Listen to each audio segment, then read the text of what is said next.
Hello, everybody. My name is Dan Skipbound, and this is the Top 5 Weekly, where myself and my guest talk about a topic, a director, an actor, an actress, or whatever comes to our mind, and we make a list of 5. We run that list down from 5 to 1. And this week, in honor of Bombshell, we're going to be talking about Charlize Theron films.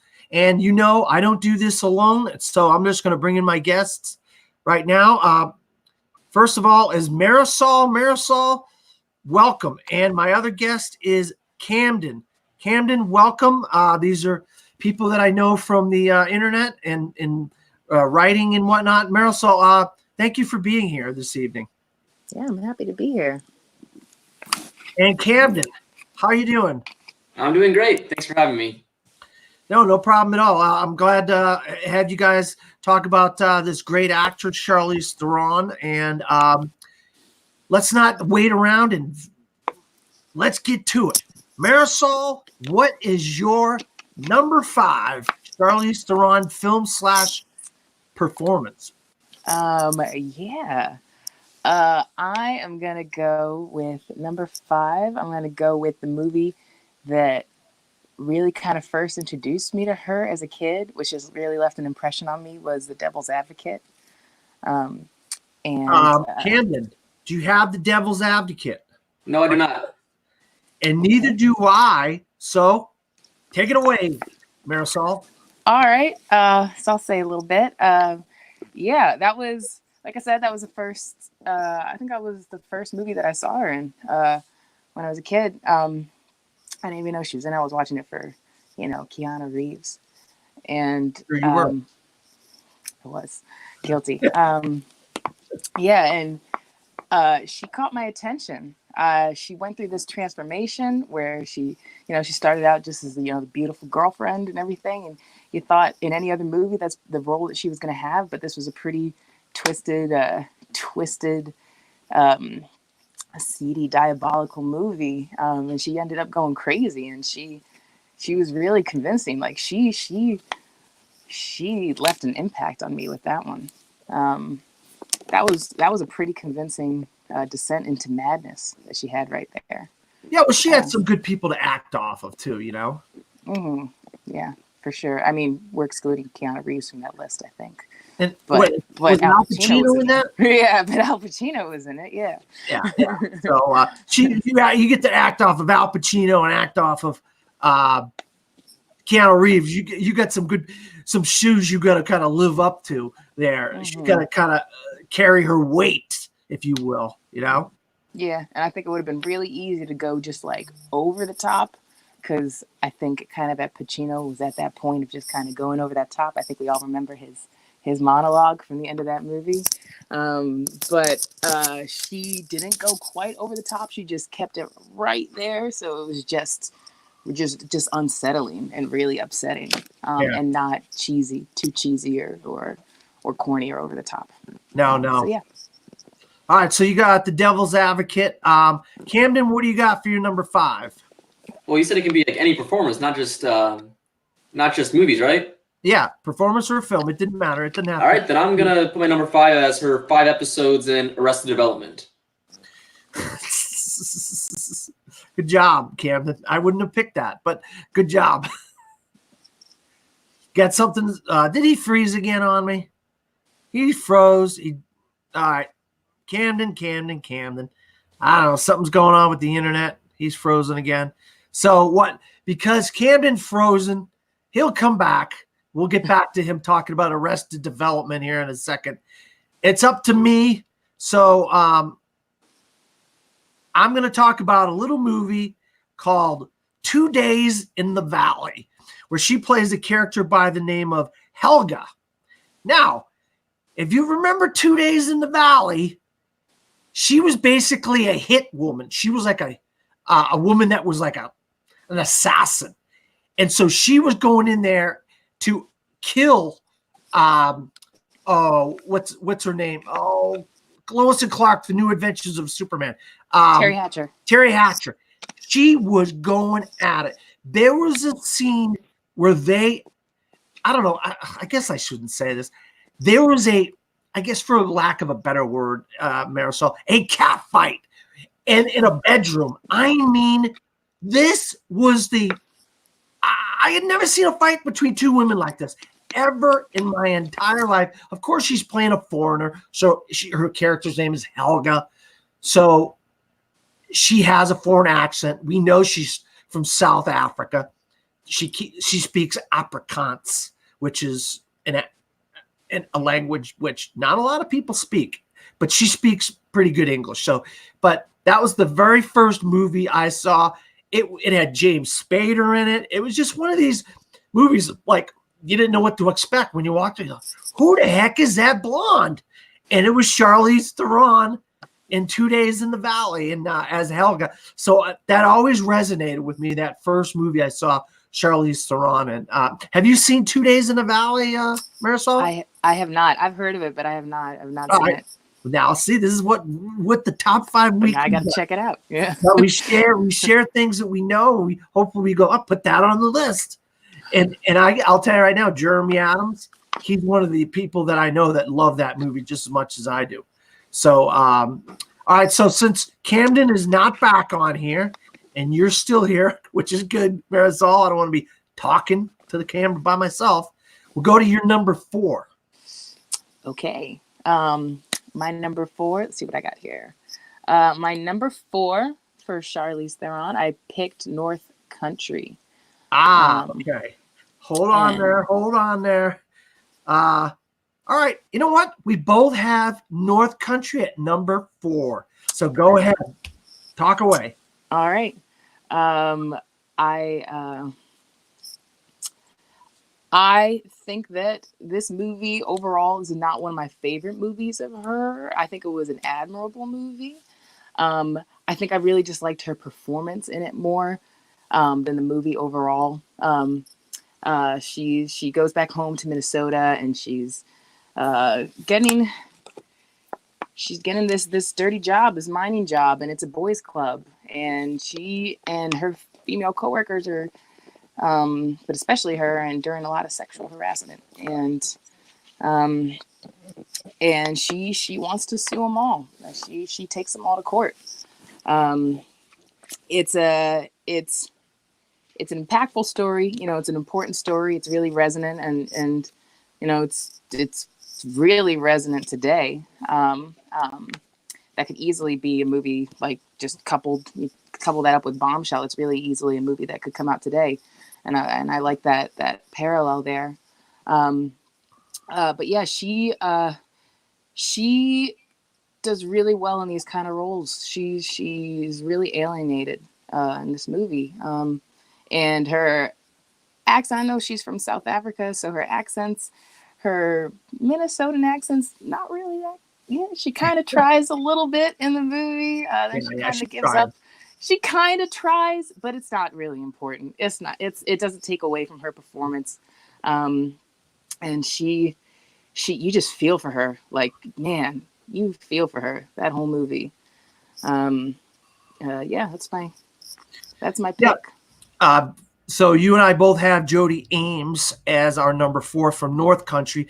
Yeah, so she's deals with a kind of a sexual assault at the beginning of the movie. Then she goes off back home to Minnesota and she goes to work in a factory that is all men. And of course, she's a good looking lady.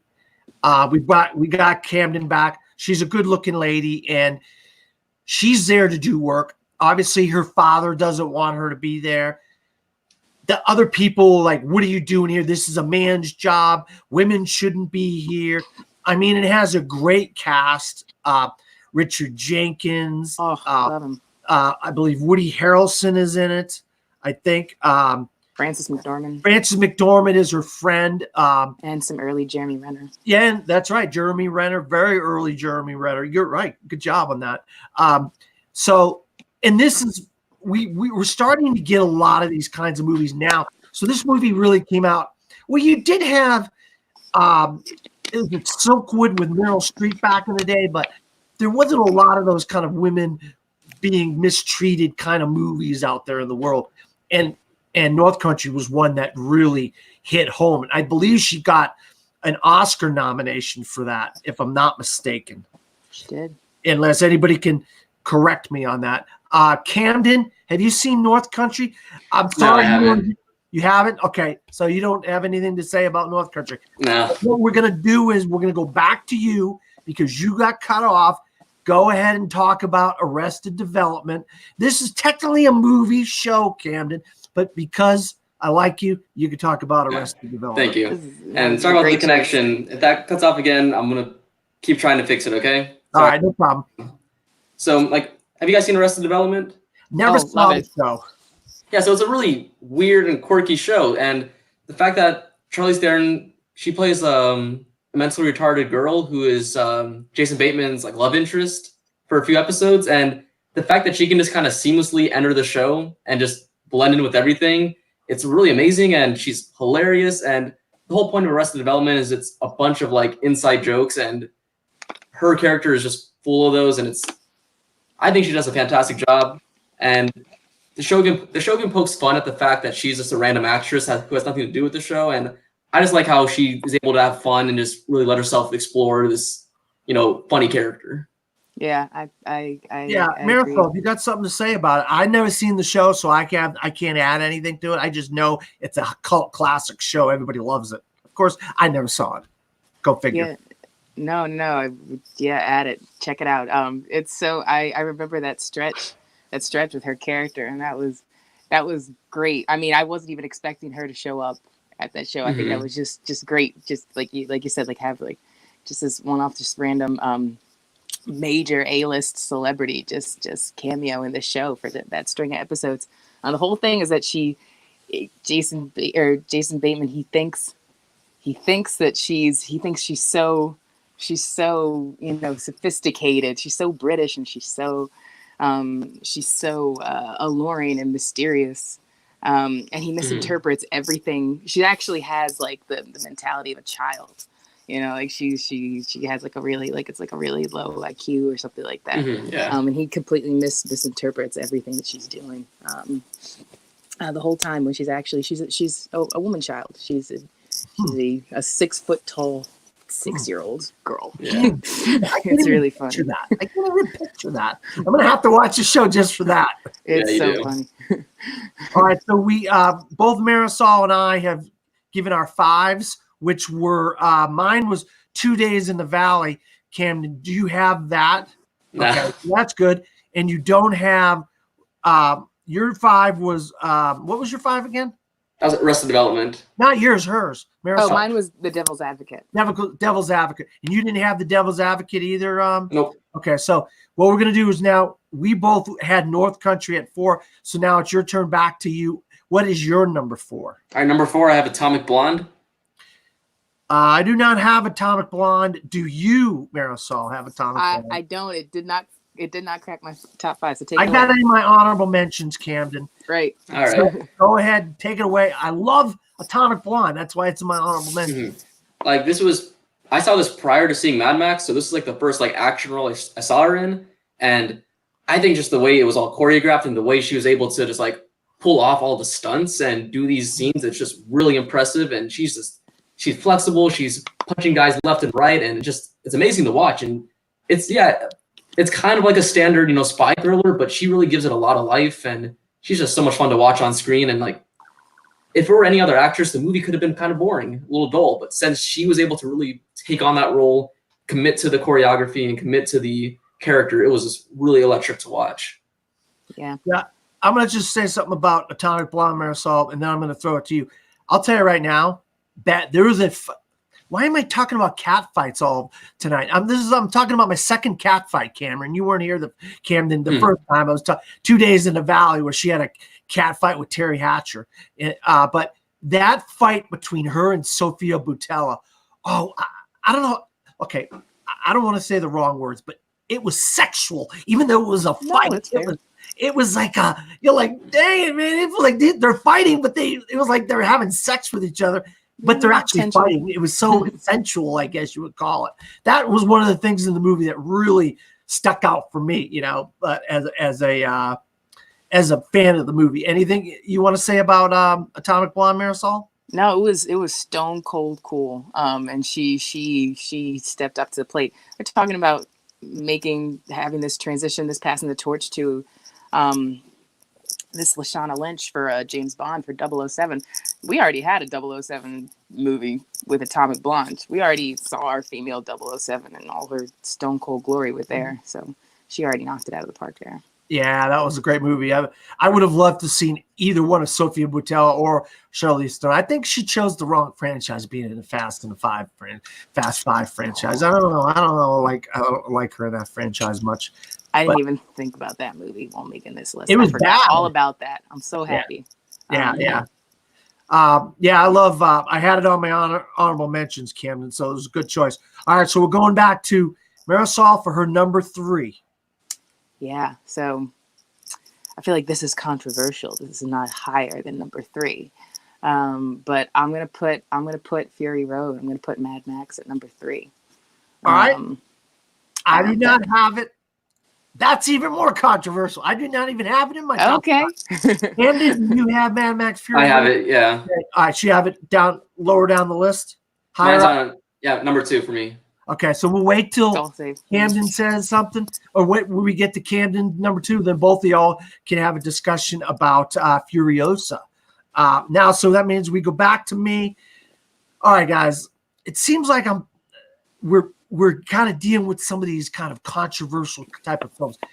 In a book I read when I was in my early 20s, just absolutely hit me like a ton of bricks. And when I heard they were making a movie about it, Anthony Minghella was making, and this guy was a great filmmaker in the 90s. I was like, oh my God, this is going to be amazing. And it was amazing. Everybody remembers Michael Caine and Tobey Maguire, but they always forget about Candy, portrayed by Charlize Theron in The Cider House Rules. Mm-hmm. Look, this movie is about 2 of the most difficult topics you could possibly talk about: incest and abortion. And Candy is like this flower child. She's like this out there like woman, and everybody on these apple orchards that are picking apples are just like drooling over her. And it has such difficult subject matter, but she still plays it so good, in my opinion. And it's one of my favorite movies of all time, The Cider House Rules, because you don't get movies that talk about these subjects very often. And to put abortion and incest in the same movie, like, how the heck is because the book came first. And the guy that wrote the book wrote the script for the movie. And of course, we remember Michael Caine. He won an Oscar for it. Tobey Maguire's great in it. Delroy Lindo is fantastic in it. So I wanted to just say Candy from The Cider House Rules. I really enjoyed that performance by Charlize Theron. Have either of you guys seen The Cider House Rules? Yes, I have. What do you got to say about Candy? Well, I mean, like, I got Amazon Prime back when I was like 13, and my family and I were looking for something to watch, and we saw Cider House Rules, and it's like, oh, Tobey Maguire, it's fun, it's easy. So we put that on, and obviously it's a really, really intense movie. And I remember Charlize Theron, like, she was like really great in that. And I remember people didn't talk about her enough. Like I said, people talked about Maguire, they talked about Caine, but no one really talked about her character. And I just liked the chemistry she had with Maguire, because I think I remember a scene where they were watching a movie together in a drive-in, and Maguire and Theron, they have like very different backstories in that movie, and it was just really nice to see them kind of connect, even though they were just totally opposites in that movie. So she did a great job there. She did a great job throughout the entire movie, and it's kind of a movie that people kind of write off as Oscar bait, but it's definitely worth watching. Marisol, have you seen The Cider House Rules? I saw The Cider House Rules a long time ago when I was about 10. So it was like a little, bit. I think I saw it back to back with like October Sky, because I thought it was going to be a lot like October Sky, and it wasn't. It wasn't. But no, I know it's challenging. I know it's, like you said, like the topics it touched on, and that was not that was a very delicate. Those are some really sensitive topics, and she. What I remember about her in that movie is that she handled it with a lot of grace, which a lot of grace and a lot of subtlety, which is kind of in theme for that time when she was like just starting out, is something that she impressed, like by handling a lot of delicate emotions, I think, better than I think actresses that young with her experience would have handled. So she gets props for that. Definitely. Especially when you're dealing with those subject matters. And you have to be very, like, tiptoe walk. It's like you're walking on eggshells with that subject matter. And you have to, all the characters really had to play it the way it needed to be played from the book. And I think Anthony Minghella is the guy that really deserves a lot of credit for that. I think, did he? Oh, shoot. Now I'm saying Anthony Minghella directed it. Oh, God. I don't know if he directed it now, Camden. Oh, shoot. I think I might be getting the wrong director. I can check. Look that up I for don't me. know who directed it. I think I screwed that up, Camden. Oh, man. Yeah, it's directed by Lasse Hallström. Lasse Hallström, my bad. See, I forget things, people. Lasse Hallström, great director. So there we go. We're gonna get past me screwing up the director of the Cider House Rules. All right, so they're gonna go to it's your number 3, Marisol, and Camden's number 2. Since we're up to number 2, you guys talk away about Furiosa. Oh, I still have to do my 3, I think. Oh, you haven't done your 3 yet? Okay. Yeah, not yet. All right, go ahead. Yeah, you do your 3.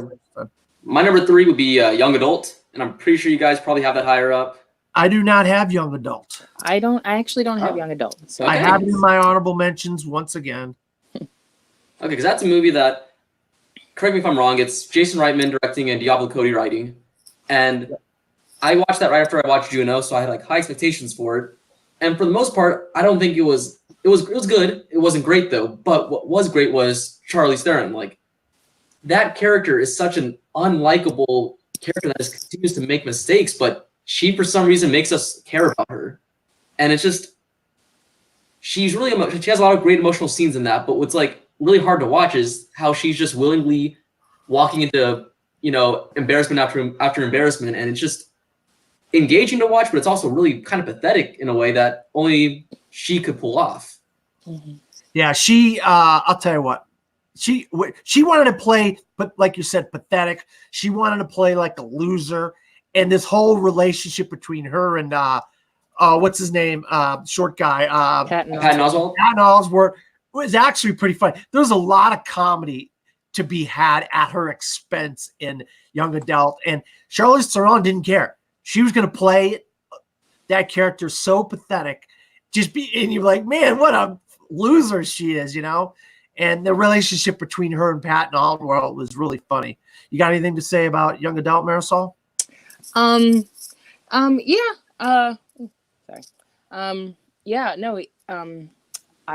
agree. Very against type role for her. I mean, she's never shied away from playing challenging characters, but that really, that was still something new. I like that she chooses to take on stuff like that and take on a very, very, like you said, unglamorous role. And still, she's just haughty. She's so selfish, and yet there's a humanity just underneath all of that, and just a longing, and still she's got this hardened shell, and yet you still see that yearning for that acceptance underneath. Yeah, you're right. All right, so now we're gonna go to Furiosa. Marisol, you go first, and then Camden can follow you. All right. I mean, just the name alone, like this is thunderous. I mean, I know Tom Hardy is titular in here. I know it's called Mad Max Fury Road, but this is her movie as far as I'm concerned. I mean, she was the focal point for me. That whole movie. She's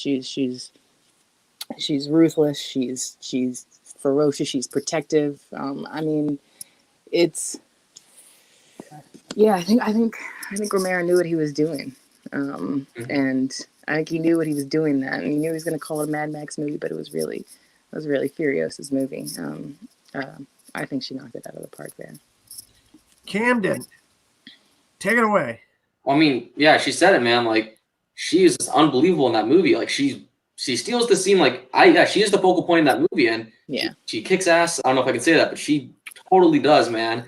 And I mean, she's like an icon of feminism, and I mean, lots of like young women will watch that movie and look up to her for the next few generations. You know, I mean, I think even when they first made Stranger Things, Millie Bobby Brown didn't want to shave her head, and the directors were like, "Hey, look at her. She has a shaved head, and she's badass." And Millie Bobby Brown's like, "Okay, I'll shave my head then." You know, so I think it's just really cool what she does. So not so much in the movie, but what her character does for just women in general. It's like they're gonna talk about the iconic women in action. There's gonna be Sarah Connor. There's gonna be Linda Hamilton. There's gonna be Ripley, and there's gonna be Charlize Theron. There's gonna be just that character, just like the spray paint, just the arm, and just the shaved head. It's just cemented. And I believe he's trying to do another one, and I don't know if her character's in it or if she's not in it or what. I believe isn't Romero George? What's his name? What's his last name? George Romero. No, that's the Walking Dead. The top. I mean. George. He did Happy. I'm sorry. Miller. George Miller. That's it. George Miller. He did Happy Feet and all. I mean, this is the guy that did Happy Feet. I mean, this movie is phenomenal. But yeah, he's working on another Mad Max movie. He is but he's kind of up there in age too. So who knows what could happen? But yeah, I really liked Mad Max Fury Road, and I love Furiosa. Like you guys said, she's such a badass in the movie, and she represented women at a time when that started becoming a big thing in this country, in the world. So that it really needed, I think. And then it got nominated for Oscars and things like that. And so that really gave it relevance in the movie community.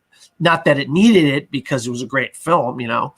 But all right, so now it's my turn to do my number. No, Marisol, you got to go and do your number 2 for Charlize, since Camden did his number 2, and then I'll do my number 2. Okay, all right. So I kind of took the next evolution of young adult. I was thinking about young adult, but then I saw Tully, and Tully really, like, that was like the next. It almost seems like a companion piece to young adult. Like that character with like 10 more years of like experience, like 10 years later in her life. And that I'm going to pick that one. I thought about young adult, but I'm going to pick Tully only because that story I thought was really, like Charlize she's so convincing, and she just went for broke with just like a completely just beaten down, like emotionally drained, spiritually drained, worn out mother, you know, like just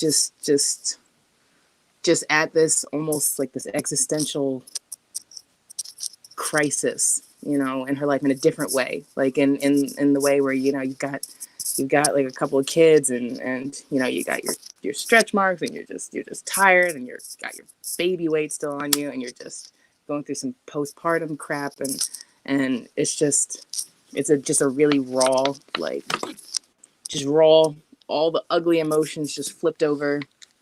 You're just kind of wallowing in the worst parts of yourself, and then she finds the saving grace in a nanny that comes into the picture, and she gets this.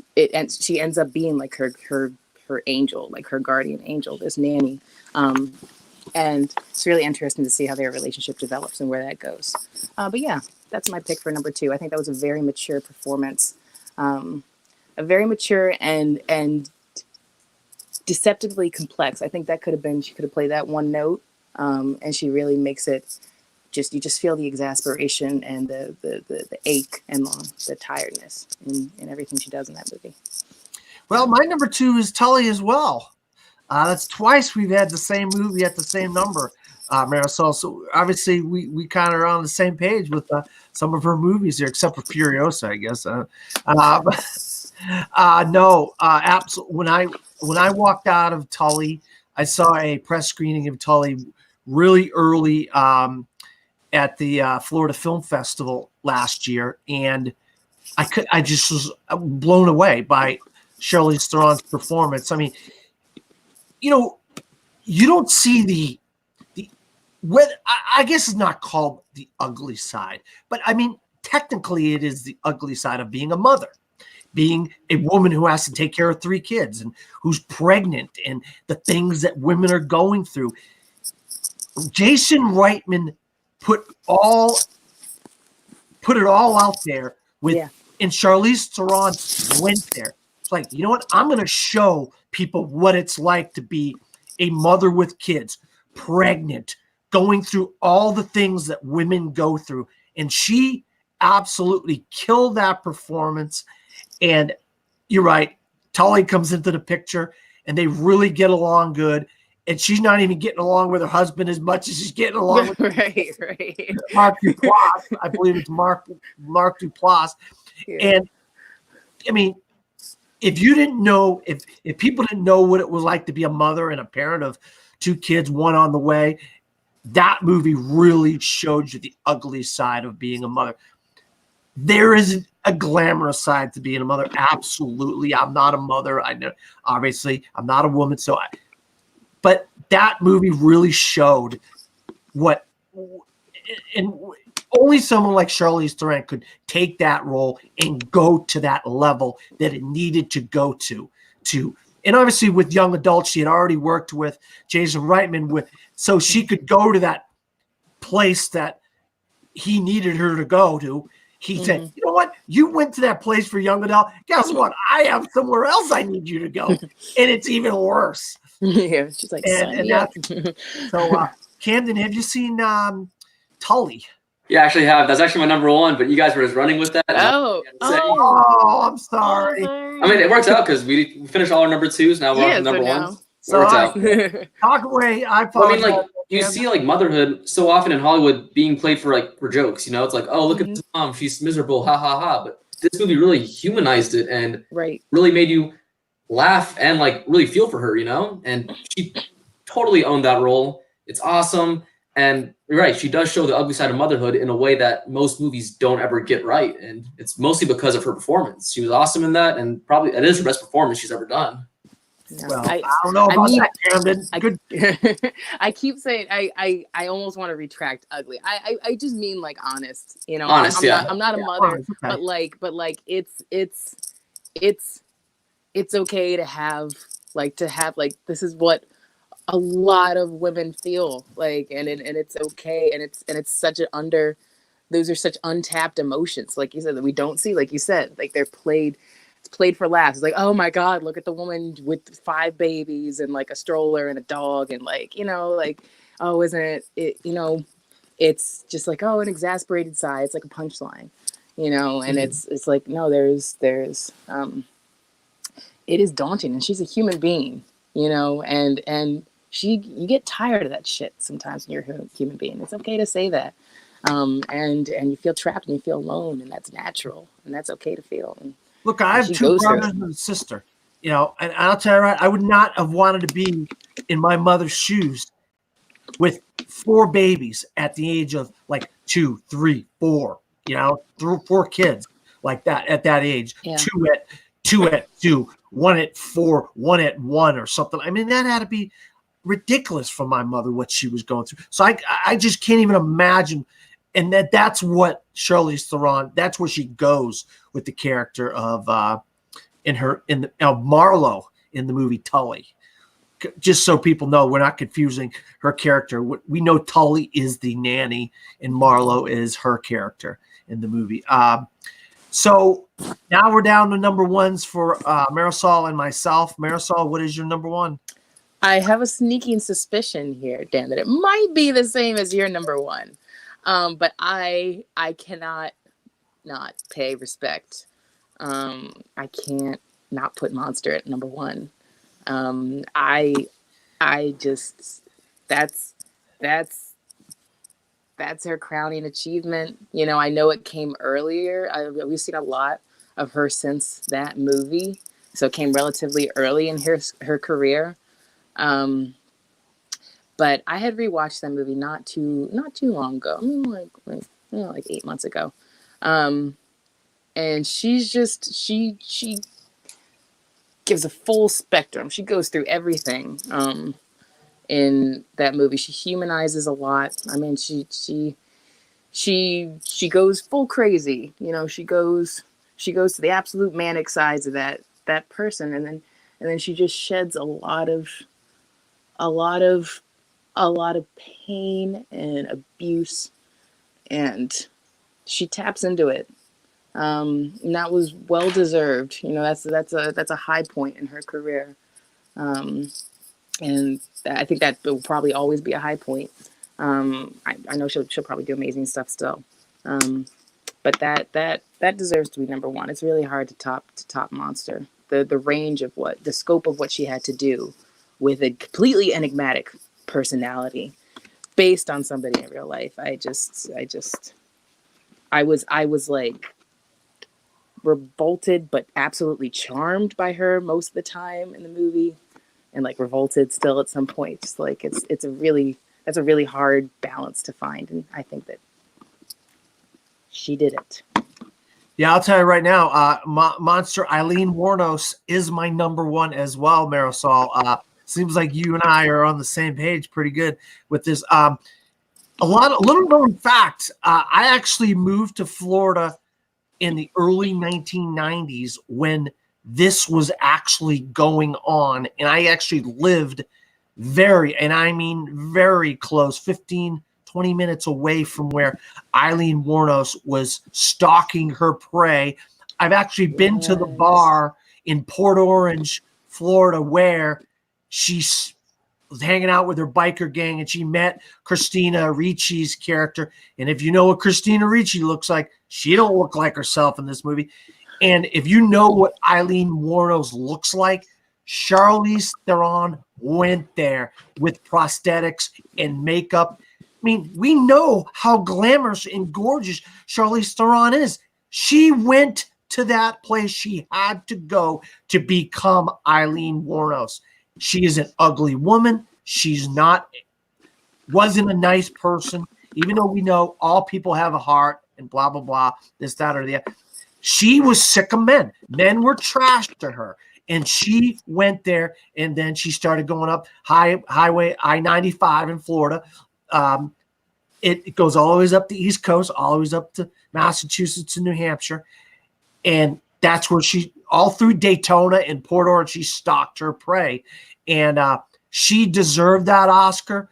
And they were talking about that months ahead of time, how she had just absolutely destroyed the role of Eileen Wuornos in Monster. I had to have that as my number one, especially since I'm so close to the story of what happened. It was all over the news here where I live, and I live in the Daytona area of Florida, which is north of Orlando. So I had a little bit of a vested interest in Monster Eileen Wuornos. Camden, have you seen this movie?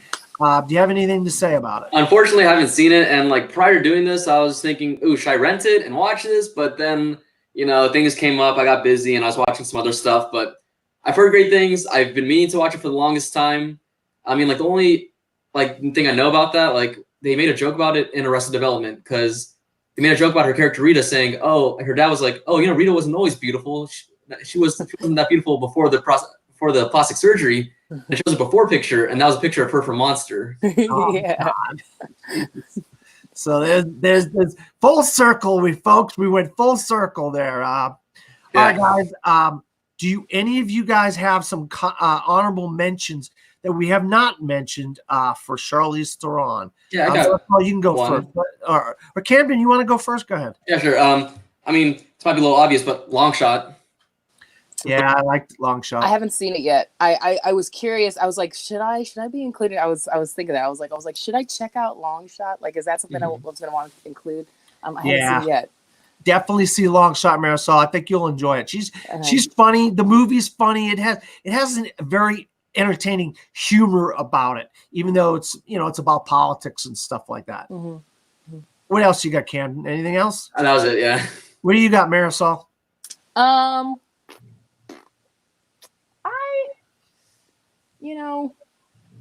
There were some roles that I wanted to pick. Like, I think, but then I was like, no, I was gonna step back on it. I thought about Hancock for like a second, only because she was a nice little surprise there in Hancock. But the movie's so uneven. I was just like, I couldn't recommend it enough. And the script got really weird with her character. I think there was a lot of really choppy, sloppy editing and rewrites that went on in that situation there. Like, I don't think that would be a true, like, I don't think I could qualify that role, even though I think she was one of the best parts of that movie, potentially, until the writing got weird. Yeah, there was supposed to be a sequel. They expected that to make a lot of money, and because of the twist and stuff in it, and it just tanked, and then they never made a sequel to Hancock. Peter Berg, I believe, was going to make the sequel, and when it tanked, they never made a sequel. Yeah. Is that all you got? Yeah. Okay. I think that's it. I think I stuck to the 5, and I was like, I'm just gonna keep it here at these 5. All right. Well, we've already mentioned Long Shot, Atomic Blonde, and Young Adult, so we don't have to talk about those. One I had that I really enjoyed. You don't see her in animated films much, and she was in a little animated film last year. Was it last year or the year before, called Kubo and the Two Strings? 2017, I think. A couple years ago. 2 years ago. Oh my God, I love this movie. It should have won. Did it win animated feature? No. I thought it won Best Animated. Did it not? Oh, look it up. No, because I know I get mad every year when a stop motion film doesn't win. Damn. Well, this one's one of the better ones I've seen in like Tim Burton's movies, like Nightmare Before Christmas, Frankenweenie are good, and in the Wes Anderson ones are good. But I really love Kubo and the Two Strings. What did it didn't win, Marisol? Did you look it up? I'm looking it up here. If it was 2017, then it probably lost to was that Inside Out, or was that Inside Out? Well, it was Inside Out was 2016. It wasn't going to beat Inside Out. I'll tell you that right now. And I thought Kubo was as well. Hold on, my computer's moving real slow right now. That's fine. Sure. While you're doing that, Camden, run down your 5 from 5 to 1. All right, so I have her 5 episodes and Arrested Development as 5. And then I have Atomic Blonde as 4, Young Adult as 3, Mad Max at 2, and Tully as 1. All right. Marisol, 5 to 1. My Charlize Theron, top 5. Number 5, I have The Devil's Advocate. Number 4, I have North Country. Number 3, I have Mad Max, Fury Road. Number 2, I have Tully. And number 1 is Monster. And I have number 5, 2 Days in the Valley, Helga. North Country, Josie Ames. Number 4, Cider House Rules. Number 3, Candy. Number 2, Tully. She plays Marlo. And number 1, Monster, where she plays the murderous Eileen Wuornos. Crazy. So Cameron, where can you be found? I can be found, like my writing? Anywhere. I can be found at Disappointment Media or on Twitter at Camden_Farrell. All right. And Marisol? Marisol can be found humbly on Facebook. That's about it. All right. That's all right. If that's where you can be found, then that's where you want. Do you want to be found? That's the question. She also did make a Twitter account. I think it's Marmar 9 3/4, but she doesn't really go on it. Okay. All right.